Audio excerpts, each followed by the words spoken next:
Hello there. My name is Hank Cavagnaro. I'm a reporter with KVUE, the ABC station here in Austin, Texas.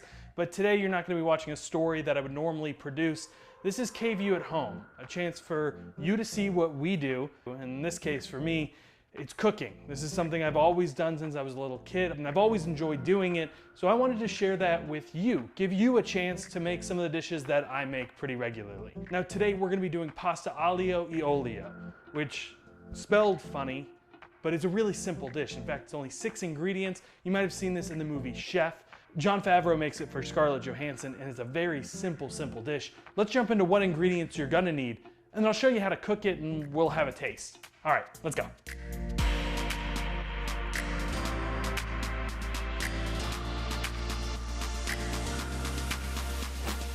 Like I said, this is 6 ingredients. You have parsley, garlic, crushed red pepper flakes, lemon, noodles. I'm using linguine, a bronze cut. It'll hold the sauce better, but honestly, anything's gonna work in this case. If you have spaghetti, use spaghetti. If you have angel hair, use angel hair. It doesn't really matter. Just something that's going to hold the sauce. And then olive oil, which the sauce is made from the olive oil, garlic, and lemon. And that's it.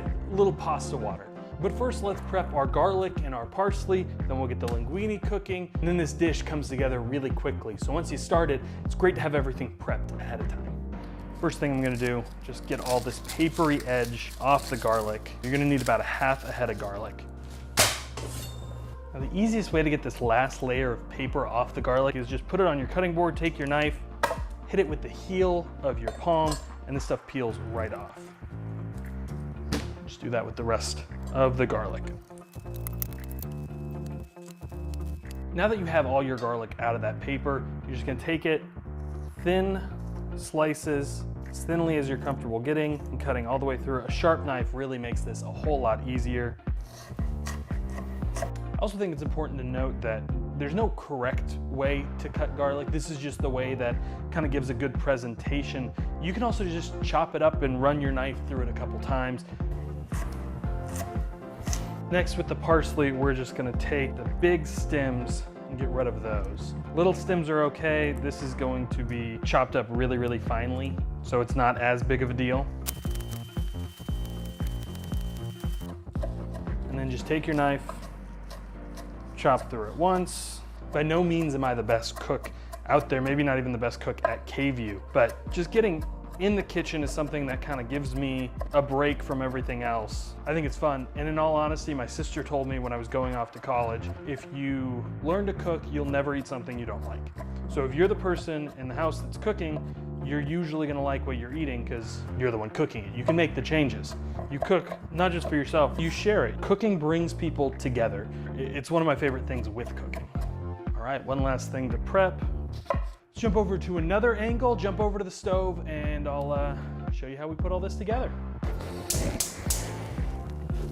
In one pan, you're just gonna want it on a medium-low heat. Get that pan warming up. In the other pan, we're just gonna get some water in here. You can use a pot, but this is a perfect pan for the noodles we're cooking. Just makes it a little bit easier as opposed to having to use your tongs and twisting it around. So we'll get water in this, get this on the stove.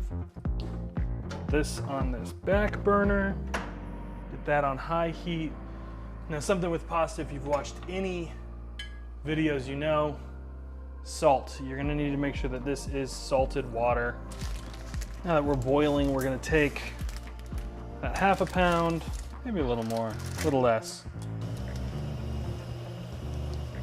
And just cook that a little less than what the package actually says. You're gonna finish it off in the pan, so if it's a little underdone, that's actually okay. We're gonna put about a half a cup of oil in the bottom of this pan. And again, that might seem like a lot, but that's what's actually going to make our sauce and end up coating the pasta. Now into the olive oil, we're gonna take our garlic and get that just a light golden brown. And you can smell it right away. Love that smell of garlic and olive oil. Growing up, that was actually how I knew it was dinner time. It was garlic, inside some olive oil, and some onions. If that was on the stove, I knew dinner was being made. And as you can see, this garlic is almost done. Just a little bit of that golden brown on the outsides of it. This is when we're gonna put in our crushed red pepper flakes. Honestly, do this to taste. It's gonna be a little spicy, but it should tastes pretty good. This is gonna be on for just around 30 seconds, kind of get it toasted with the rest of the garlic. And then to finish it off, we're going to take our pasta, and you don't need to drain it because you're actually wanting that pasta water to help make the cohesive sauce. After you got that all mixed together, just take a little bit more pasta water and then kill the heat. Toss in parsley and then squeeze the lemon juice on top. I'm gonna put it into a bowl. Now, Jon Favreau and Andrew Ray from Binging with Babish had a fancy carving fork. I wish I had one. It'd be fun. But at this point, this is just one of those, like I said, 6 ingredients. You can add Parmesan cheese. The original recipe doesn't call for it. Cheese makes everything better. It's a pretty simple and easy dish that you can get on the table really, really quickly. The longest part is boiling the pasta. And after that, you can dig in.